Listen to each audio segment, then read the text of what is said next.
How you doing? How you been? What's going on? What's good? How you getting it in? Body getting it funny. What's going on, people? What's going on, people? It is the day of another day we call Monday. Anyway, the man said, what's going on, people? As we go into day 2, as far as the traffic, horrific Pulse nightclub that took place, and you know, a lot of, like I said before, a lot of stuff is coming to forefront as far as, you know, what actually took place. And you know, I'm trying to dig as much as I can, you know, to try to find out stuff as far as I don't see people putting out. So, you know, I do the best that I can as far as, you know, trying to figure this out. Rest in peace for all the victims, and my heart goes with you for the family members.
You know, before I go into my opinion as far as this, I'm going to tell you the story at hand.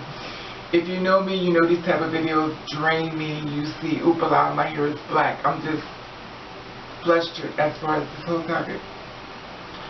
Now, you know, I always look at you as my family and stuff like that. It doesn't matter who you are as far as living your truth and being true to you. And, you know, it's really sad that people get to go out and do this type of crime as far as hating someone.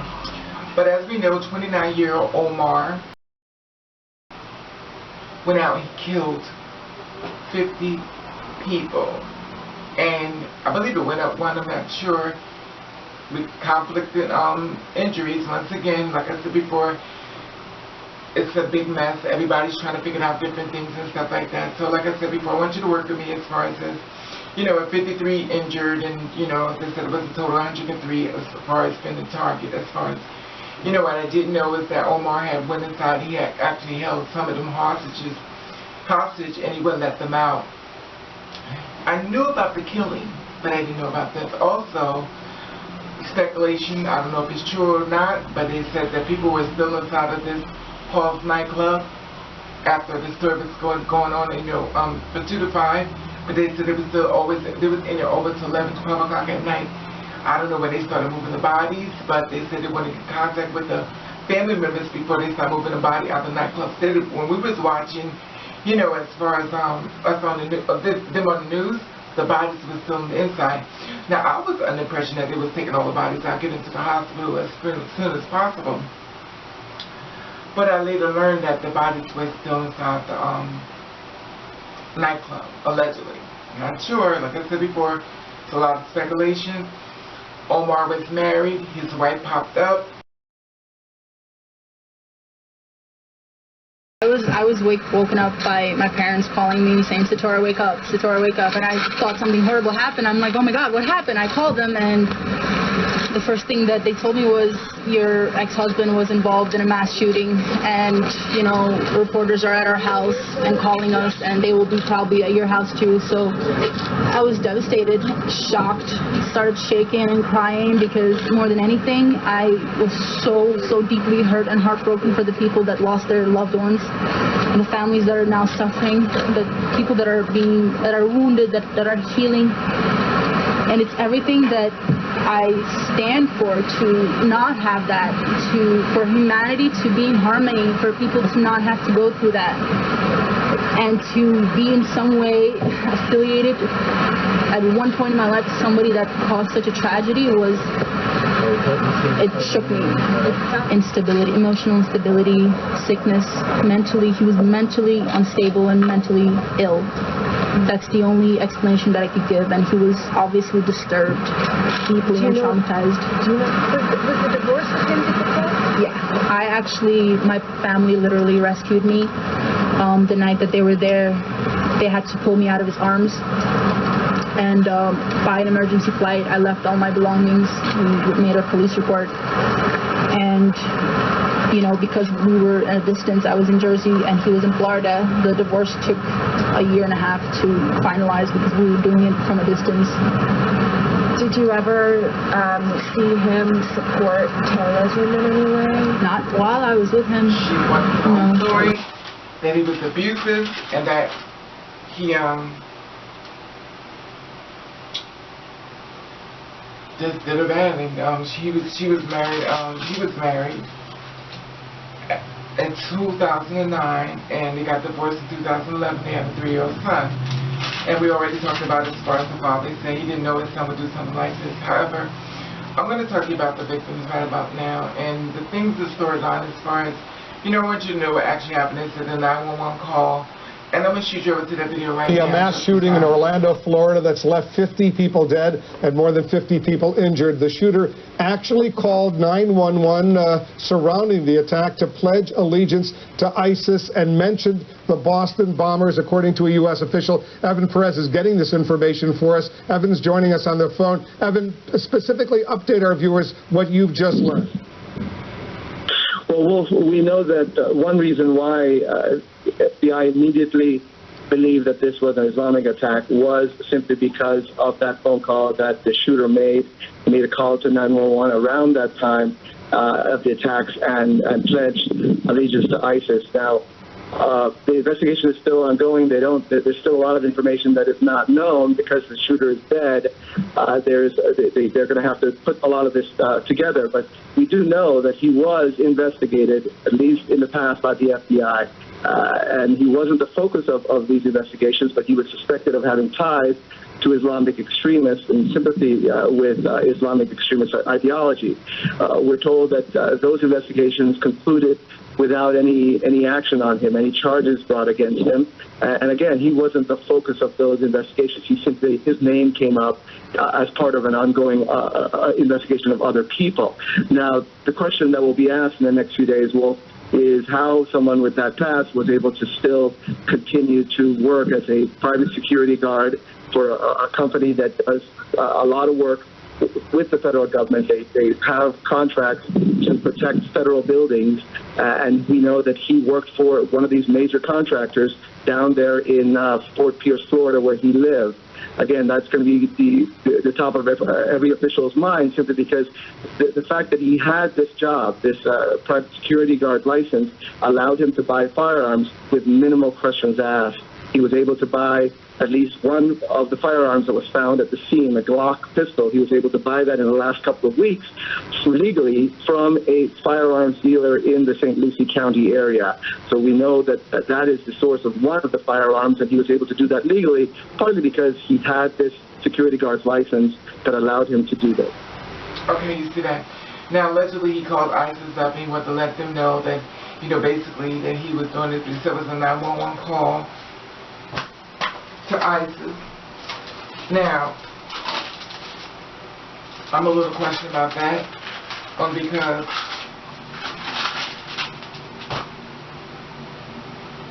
what would the 911 call be? To me, I thought they called 911 in America, but I don't know. Like I said before, speculation. a lot going back and forth. They're saying that it was a terrorist attack, but the thing about it with me is that I know the other side is going to say, yeah, we did it, yeah, we did it, we did it. But they want to take recognition and say they're the one who did it, like did it. But reality is that they may have not done it. And the thing about it is that we are at war with a lot of different countries and stuff like that. And when it comes to ISIS and stuff like that, a lot of countries hate America and stuff. And by any means necessary, they're going to try to do what they have to do as far as, spread the hate. But, I don't know, once again, like it's still up in the air. So everything you're going to hear about now is really hearsay, speculation. It's not going to be very accurate. Like I said before, it's up in the investigation. And just like when you see someone post up, things are not always true, things are not accurate. So just be a little leery, when you're not really sure, because I'm very leery as far as how much I want to share with you. However, here is someone who was in, a man who was inside of there when he came inside. Now this is the thing. The guy was inside for 3 hours, and he said he played dead. And the reason why he played dead because Omar must have been walking inside the room, and he was actually on the ground. And Omar took a gun or something and stuck it in him, I guess, to see who was dead, who was laying down in the box, who was on the ground inside the nightclub, who was dead. Anyway, I'm going to shoot this story over to you so you can see it for yourself. He heard them on the, talking probably to the police department or texting, and he asked them, please do not text. And so they stopped, but then somebody started the texting back up again, and he said, didn't I say don't text? Give me all your phones. Who's in here? Are you guys black? And a couple of them said, yeah. He said that I don't have an issue with the blacks. And then he got on the phone, I don't know if it was with the news or the police department, telling them that to stop, America needs to stop bombing ISIS. So he was calling people on the phone? Yeah, he called somebody on the phone. And he was telling them stop bombing ISIS? Stop bombing ISIS on the phone, in Syria. Then he called somebody else that he knew, and he mentioned that he was the fourth shooter, and there was 3 others, and he mentioned, I believe, a female name, and that was playing dead, or because he's saying that she has a bombing vest, and he has one too. And then he said there were 3 snipers out there waiting for cops to come, so the snipers would shoot at the cops. So this whole time, what were you doing? I mean, you must have heard all this gunfire. Yeah. I stood quiet. I said I don't think he knew we were there until he came back in and shot again, and one black boy came crawling underneath the stall, grasping our legs and having me and my friend to drop to the floor. And he would go wash his hands and use the the blower, and I felt something poke the back of my pocket. You think he was poking you? Yeah, it was like one quick touch or poke. I don't know if it was with I didn't know what he had to use as a weapon, but he probably was thinking of, I'm dead. So you played dead for 3 hours? Yes, and my friend followed the roll, quiet. I heard the cops screaming, get down, get down. It looked like they were getting closer. I don't know, they pulled people from the other side of the club there out. He was busy fixing his rifle, or I don't know what he had, but he was busy fixing. I heard shells drop, shells dropping on the floor. And he was happy that he got it fixed, and he said, I got plenty of bullets. Okay, you see that? The man is very devastated. He's telling the story and stuff like that, but he's telling the story as if he's living it as he tells the story. So, my heart goes out to him, and, it's horrific, it's horrible. Now, I don't know if you know about this, but I'm going to let you know this is very graphic, what I'm going to share with you right about now. Well, they was inside the nightclub. The nightclub was dark and stuff, and I don't know why the nightclub was dark, but it was dark. I guess Omar got all the lights shut off so to make it less of an easy target. I'm just assuming, I'm not sure. As far as the cameras inside the nightclub, I don't know if it was working. I don't know if they had footage of that. I have not seen footage of that. I have not heard about footage of this as far as the nightclub with security. The cameras like Big Brother watching, so that's going to be something that's about. We also know Omar was a person who actually had his license, and he had a license to carry a gun. Even though he was under investigation as far as, the bombing that went off in New York, but he still was working within the Fed as far as, because in order for you to get the license and get registered, you have to go through background checks and stuff like that. So basically, there's going to be a problem there as far as why was he with this gun and the ammunition that he had, and he was under the investigation as far as, So like I said before, that's going to be up in the air as well. Now I'm going to shoot this video about when they're coming inside the nightclub, and like I said, viewer discretion is advised. Very graphic, and I just wanted to let you know, because this is what happened when the people was inside of the nightclub and the SWAT team started coming in. Now this is when someone who was actually in there that was on the ground that was using their camera. And as you know, Omar did not want people texting or using their camera. He had nothing against black people, but anyway, I'm going to shoot this video over to you, and I want you to see this, and you can see how they come inside, they start shooting and stuff, and, listen carefully and stuff, because it is very dark, so you can't really see exactly, but we could always assume, but I'm just going to let you see the horrificness they had to go through for sitting there for 3 hours.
Now, the thing about it that got me was, Omar said, this is where it's hard, like I said, speculation.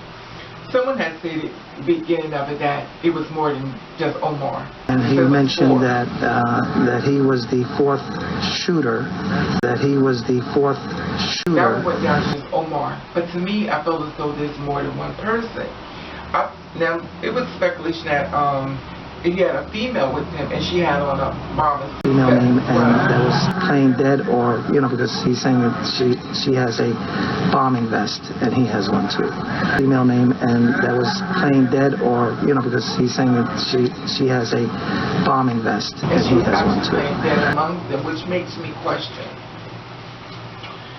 did the people who got a chance to see that there was extra people were murdered? Do anyone else know that there were other people that was murdered? It's not speaking up yet. Because for one person to carry out this task, it is a lot. And we know within innocentness, it could easily be taken out to that, it could easily be done. But the thing about it is that I feel as though someone said it was 4 people. Then all of a sudden I hear it's just 1. But to me, I feel as though other killers are still among us. And they're actually walking in videos and stuff. So my thing is this, is that when I'm watching these videos, some of these videos of people just don't seem accurate to me. Something about them just don't fit right with me. It almost as if I feel as though they were actually working with him. But that's just my speculation. It's not true, but something is not right among some of these victims who's giving their story. Some is just not right. Something in my spirit tells me some is not right. We're interviewing some of these killers that don't even know it, but that's just hearsay, And like I said before, rest in peace, and let us pray as these names I show you. And here they are, 50 lives, innocent, for no reason. Anyway, may they rest in peace. Okay, you see that? That's a lot. That's a lot. That's a lot. And the thing about it is that so many people went out that night to have a good time to celebrate. They went to a safe place where people were like them, and waiting for society, really. And once again, society comes in to attack someone of LGBT. But what's sad but real, and I don't want to make this video violent. It is going to come a time where all this killing of LGBT and transsexuals and stuff, it's going to change. I may not be around when it happens, but it's going to change. All this killing of gay people and all this murdering of gay people, and it's going to come a time where they're going to get tired. And if you don't believe me, there came a time where we had black slaves and they got tired. And you see what happened now. It's going to come a time, it's going to get tired. And things are going to change. It's going to change. Like I said before, rest in peace. And this video drains me, which you already know. So I want you to be careful as much as you can. I want you to know I love you, because I never know my days will be numbered as far as here on the earth as well. So I always try to share that part with you as well. And I want you to be careful as much as you can. As much as you can, so rest in peace to all the fallen children that was living in their truth and was sent here by God. And for all the parents whose children not coming home, I pray for you. I pray for you. Because there's nothing like looking at the clothes that your kids or your friends or your boyfriends or your best friends or your girlfriends did wore. And they're in the house with you now. And you're looking at their clothes inside the house. And they're no longer coming home. So, like I said before, I'll try to keep it up as far as letting you know as far as how the story can go. But I'm going to go right now, okay? So be well, be blessed. I love you until we meet again.